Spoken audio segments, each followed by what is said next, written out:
viewers, you're watching Yoruba Space TV, where we bring you trending highlights from politics to breaking stories and entertaining content that you definitely don't want to miss out on.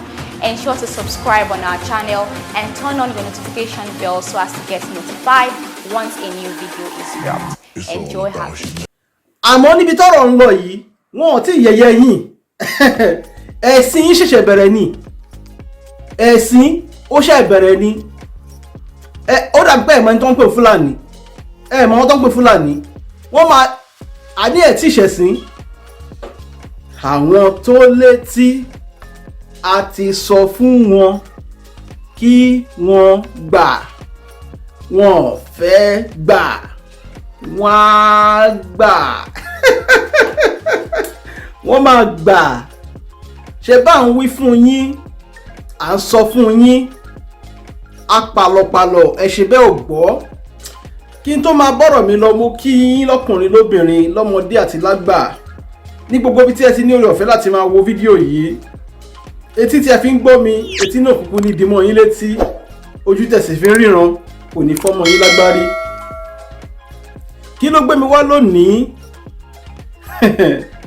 Ṣé mọ̀ pé nígbà míì tí ọ̀rọ̀ bá ti kọjá ẹkún, èèyàn máa fi rẹ́rìn-ín. Odindi gọ́vnọ̀ kò tó àṣẹ pa lórí ìlú tó ti ń ṣe gọ́vnọ̀ ní lórí.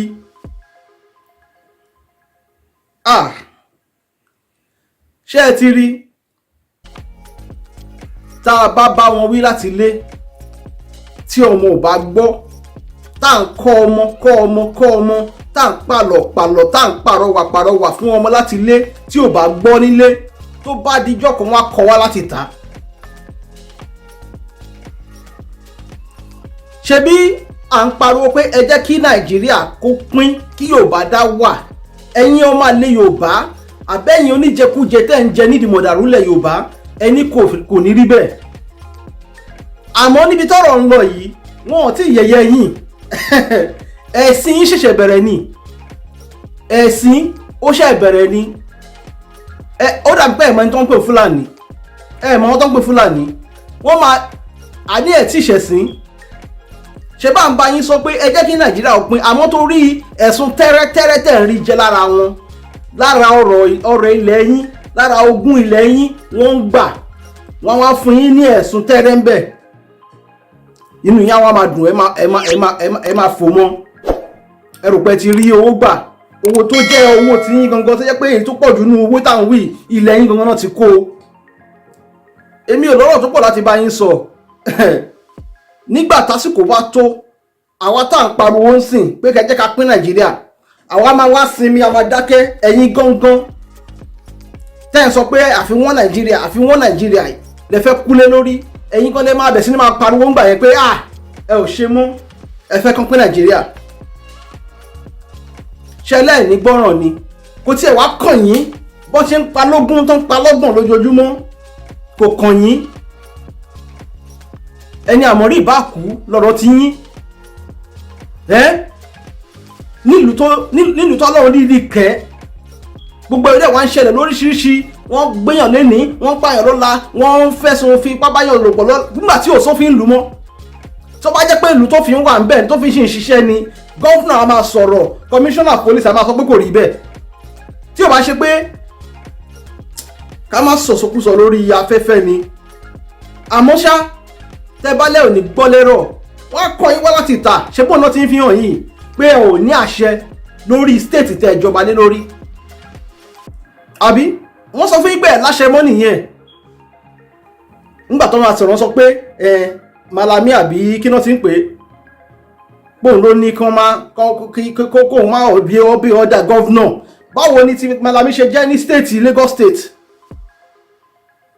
Agbára wo ló yẹ kí Malami ní Lagos State tí gọ́vnọ̀ bá wa sọ̀rọ̀ tí Malami máa sọ pé kò rí bẹ́ẹ̀? Ṣebí tìjú ni Sanwó-Olú fi kúrò mẹ́ẹ̀ lánàá? Ṣé bẹ́ẹ̀ lẹ́ẹ̀fẹ́ gbọ́ ni? Gbogbo tó ṣẹlẹ̀ yẹn ó ṣẹlẹ̀ torí wípé Nàìjíríà jẹ́rìí tí olófin ni. Wọ́n máa dáṣà pé order from above. Ó ṣe jẹ́ wípé tí tí nǹkan bá ti ń ṣẹlẹ̀ nǹkan máa ṣẹlẹ̀ lẹ́kọ̀ọ́ ẹ̀rọ máa ránṣẹ́ wá láti Àbújá. Ṣé kò yẹ kí Èkó ìjọba Èkó lè kó dá tún problem tó bá ní within this jurisdiction ni within the state? Ṣé bó ní the state la pé Èkó láì ṣe local government? Ní ìlú òyìnbó ní Europe tí nǹkan kan bá ṣẹlẹ̀ ní local government kan, local government yẹn náà ti máa yanjú ọ̀rọ̀ yẹn, court tó bá wà níbẹ̀ náà máa ti yanjú ọ̀rọ̀ yẹn, kò ní ever lọ sí state débi tó lọ sí federal. Kí ló fẹ́ lọ gbé ẹjọ́ ṣe ní federal? Because gbogbo àwọn region yẹn fúnra wọn ló ní high court tí wọ́n ní ọ̀dọ̀ wọn. Gbogbo wọn pátápátá ló ní high court títí wọn, ló ní supreme court títí wọn. Ẹ̀yin á máa sọ pé ọ̀rọ̀ kọ́rọ̀ máa ti ṣe bí ọ̀rọ̀ láàrin ní south west kíákíá ká tó fọ̀ wọ́n ti transfer case yẹn sí Àbújá. Ṣebí torí àti ṣe fraud náà ni, ṣebí torí pé àìlèṣòótọ́ yìí náà ni. Gbogbo yín gọ́vnà, gbogbo ẹ̀yin ọba ẹ̀ wá ní àṣemọ́ lórí nǹkan kan lórí ẹ̀wọ̀n yẹn yín mọ́.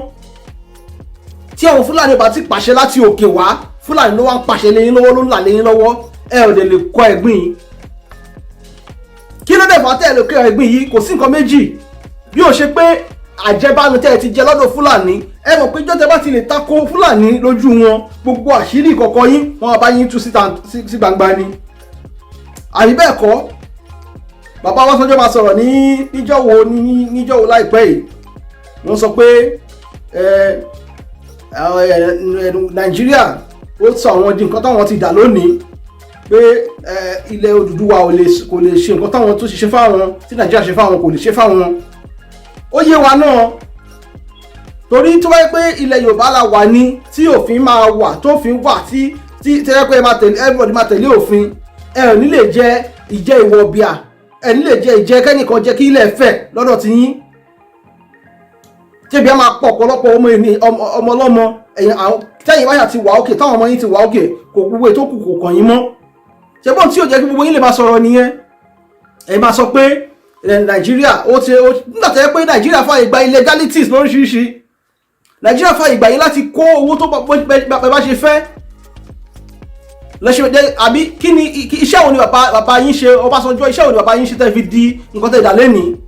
Tí ó bá ṣe wípé ìwà wọ̀bì àtẹ́ fi kó ọ̀rọ̀ oríṣiríṣi jọ, ìwà jìbìtì àti Tinubu náà lẹ́kọ̀ọ́ tí yẹn náà ó ti fẹ́ jogún gbogbo Èkó tán. Ẹ wá gbọ́ ìkìlọ̀ tí mo fẹ́ sọ fún yìí. Gbogbo ọmọ Yorùbá, àmọ̀ràn mi rèé sí gbogbo yín ní orí ọ̀rọ̀ Tinubu lórí presidency tó ń fẹ́ ṣe ní 2023. Tẹ́ ẹ bá mọ̀ pé ẹ ò fẹ́ Tinubu as president, ṣé ń gbọ́ ọ̀rọ̀ yìí, ẹ bá mi share fídíò yìí dáadáa kó dọ́dọ̀ gbogbo àwọn ọmọ Yorùbá káàkiri. Tí ẹ bá mọ̀ pé ẹ ò fẹ́ Tinubu as president ní 2023, ẹ má gba recharge card tí wọ́n pín káàkiri lọ́jọ́ mẹ́ta yìí.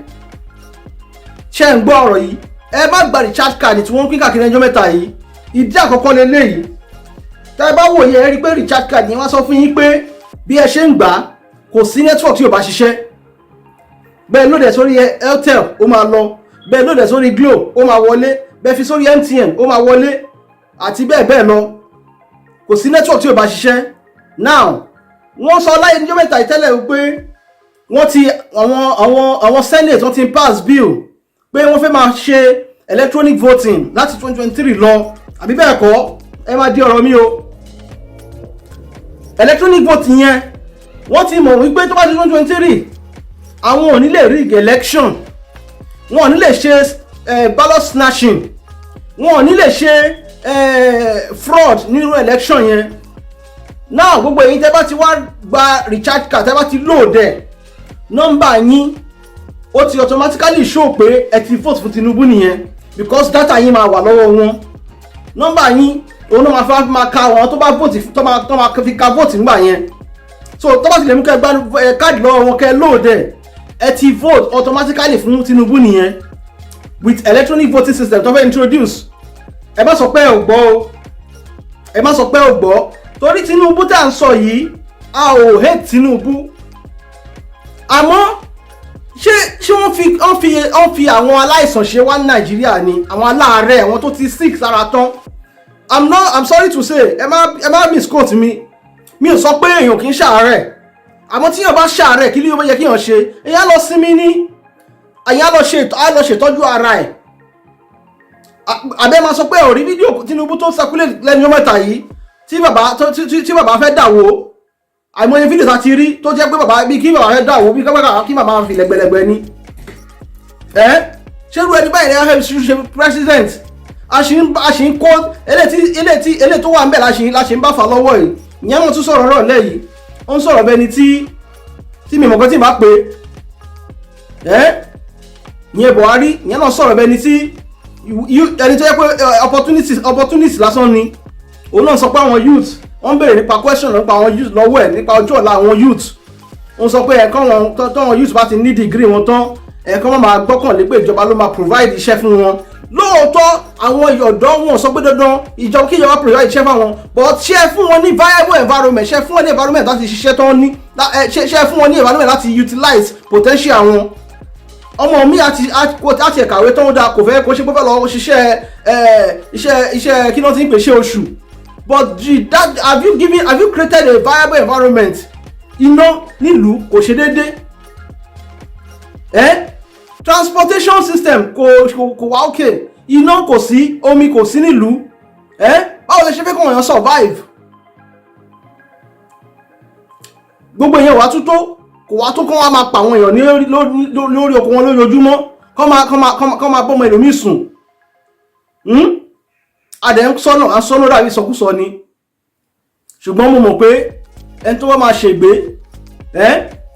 ṣègbé kò ní ṣaláì ṣègbé ẹni tó bá máa parun kò ní ṣaláì parun àmọ́ àbọ̀rọ̀ lásán fún ọmọlúwàbí tó bá dénú ẹ̀ ó yẹ kó di odindi àbíjọ́wò la fẹ́ bá gbogbo ilé ìdá tí ó pé àlè ẹlòmíì nínú Nàìjíríà yẹn sìn ẹlòmíì ò lè boast of 50,000 naira lákàùntì ẹ̀ and you call yourself a Nigerian ẹlòmíì ọmọ 30 years ni kò lè sọ pé òun rí 50,000 naira save sínú àkáùntì òun ní odidi ọdún kan ní ìlú tó yẹ pé níbi bọ́lọ̀ ṣe kẹwàá tó nílùú yẹn bọ́lọ̀ ṣe kẹ́ Nàìjíríà tó as a whole kò yẹ ká rí tálákà ní Nàìjíríà kò sí ìlú tó sí poor people pé kí ni o àmọ́ ní Nàìjíríà tá à ń sọ yìí Nàìjíríà wa yìí tá à ń sọ yìí kò yẹ kí tálákà wà Nàìjíríà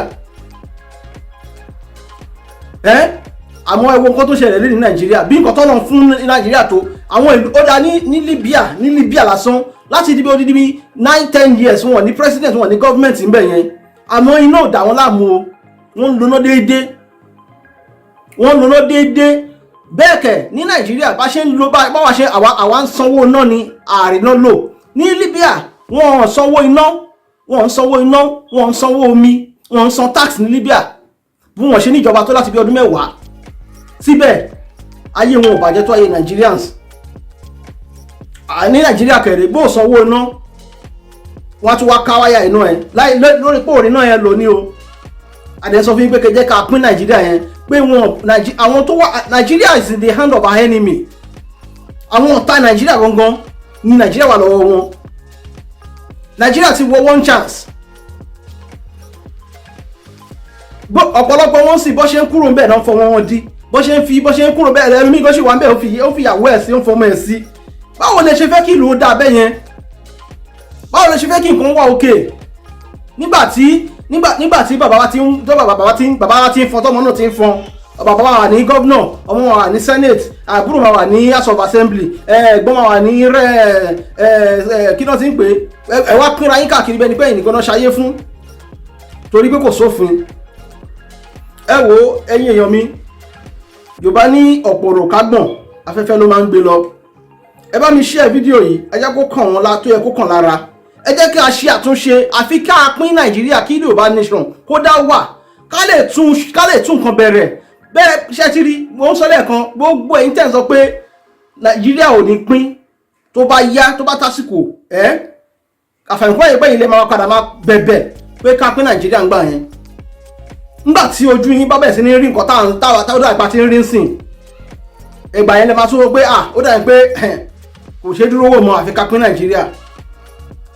pín Nàìjíríà torí tá a bá nígbà tá a dá wà as regional government nígbà tí bá wọn tá a ṣe ń practice western region ṣé bí ayé Yorùbá ṣe rí nìyí nígbà yẹn kẹ́ ẹ tó rí ọmọ Yorùbá tó ń gbégbá bára lítítì ẹ̀rìn jìnnà náà ẹ̀rìn jìnnà kẹ́ ẹ tó rí ọmọ Yorùbá kó tó wá lóhùn tọrọ bára pé ẹjọ́ ọ̀rọ̀ ebi ń pa mí ní à ń sọ̀rọ̀ bíi 30 years ago 25 years ago ṣé báyẹn Yorùbá ṣe rí lélẹ́yìn ni ṣé báyẹn Yorùbá ṣe rí 25 years ago lélẹ́yìn ni ṣe báwọn Fúlàní la máa ń rí gbà yẹn tí wọ́n máa ń dùn sẹ́yìn náà máa ṣe àdúrà àgbà bambíyà ńlá àṣírí ààbò ṣé báyẹn Yorùbá ṣe rí gbà yẹn lélẹ́yìn ni ẹ wá wò láti bí tásùpá ti bẹ̀rẹ̀ democracy ẹ wọ́n ṣe báyẹn Yorùbá jẹ́ pátápátá gbogbo resources wa nísìnyí bá ní gbogbo